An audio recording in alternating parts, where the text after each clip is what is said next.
Forurening. Hvad er forurening? Forurening er stoffer eller urenheder, der findes på steder, hvor det er generende eller skadeligt for dyr, mennesker og planter. Forureninger kan være i luften, i jorden eller i vand, men også de mad- og drikkevarer, vi indtager, og de ting, vi er i berøring med. Forurening kan også være støj, lysforurening og mange andre ting. Hvilke former for forurening kan ikke fjernes?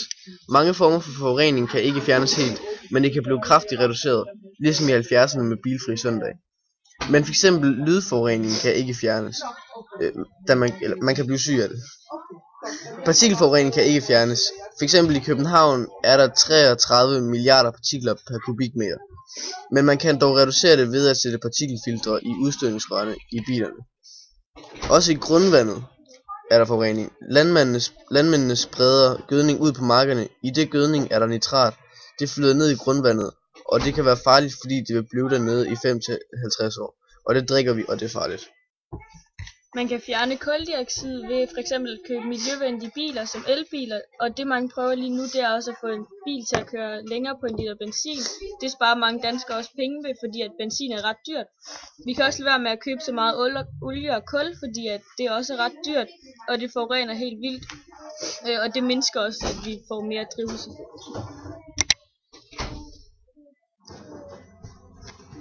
Det bliver varmere, og hvad så?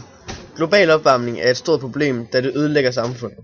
Isområder smelter, og vandoverfladen stiger, og der kommer flere oversvømmelser. Dyr dør, da de ikke kan overleve i det nye klima. Priserne på husene ved havene falder, fordi der er så stor risiko for oversvømning. Og forsikringerne vil ikke betale for vandskaderne mere. Det kan gøre, at grundvandet bliver fyldt med mikroorganismer, som vi kan blive syge af. Vintrene vil blive vådere og sommerne varmere og større risiko for tørke. Syreregn. I Danmark laver vi meget af vores strøm på kraftværker ved at brænde kul og udnytte energien i kullene til at varme vand op og stamp. Lampen får en elgenerator til at fremstille strøm, men når kullene brændes af, udvikles der en røg, som indeholder skadelige stoffer. De værste stoffer er kvælstofoxid og svovloxid. Når disse stoffer kommer op i luften, møder de noget af den varmeluft, som konstant er i luften. Derved kan der dannes syre, som bliver til syreregn. Dyrene forsvinder. Livet i søerne kan også forsvinde ved, at der fx kan komme syreregn. Især små dyr er svært ved at overleve det i søerne. Det går ud over fiskynglen, da fiskynglen er svært ved at vokse og blive til store fisk. Det er rigtig slemt i Sverige, hvor der ikke er så meget kalk i jorden til at modvirke problemet. Da kalk nemlig har den effekt, at det neutraliserer syre. Derfor har man i Sverige mange projekter med at hælde tonsvis af kalk i mange forskellige søer for at bevare livet i søerne.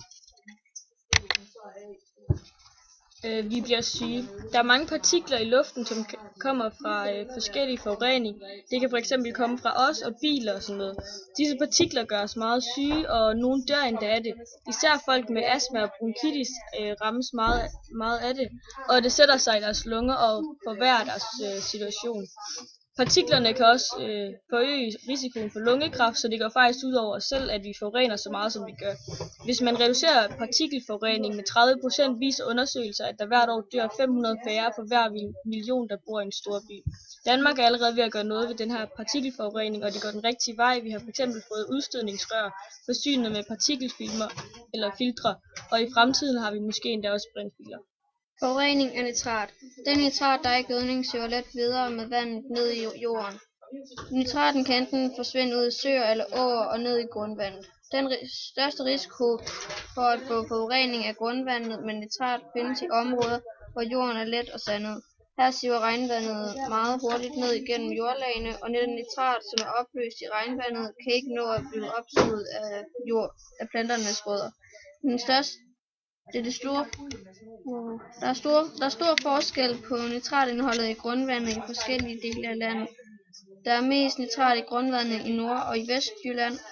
Her er jorden netop let og sandet. Den nitrat er ikke i sig selv giftig for mennesker. Lyd stresser dyr.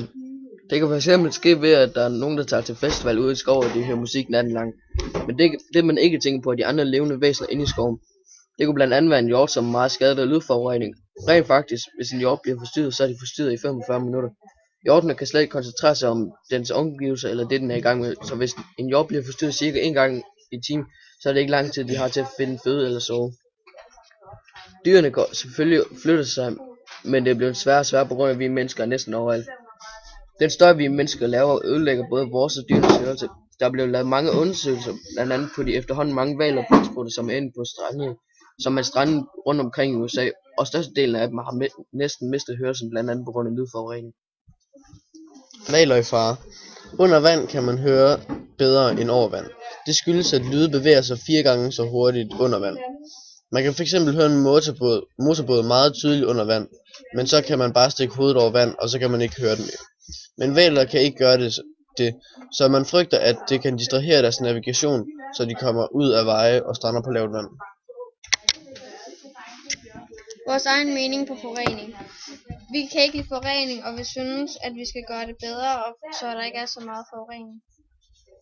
Hvad kan vi gøre bedre? Vi kan bruge brintbiler i stedet for normale biler, og vi kan bruge vindmøller, da de kører på benzin, og det er en vedvarende energikilde, og vi kan bruge solceller, da det også er en vedvarende energikilde. Og vi skal lade være med at smide affald på gaden, og vi skal måske finde en anden måde, som fly kan flyve på, fordi at de forurener helt vildt.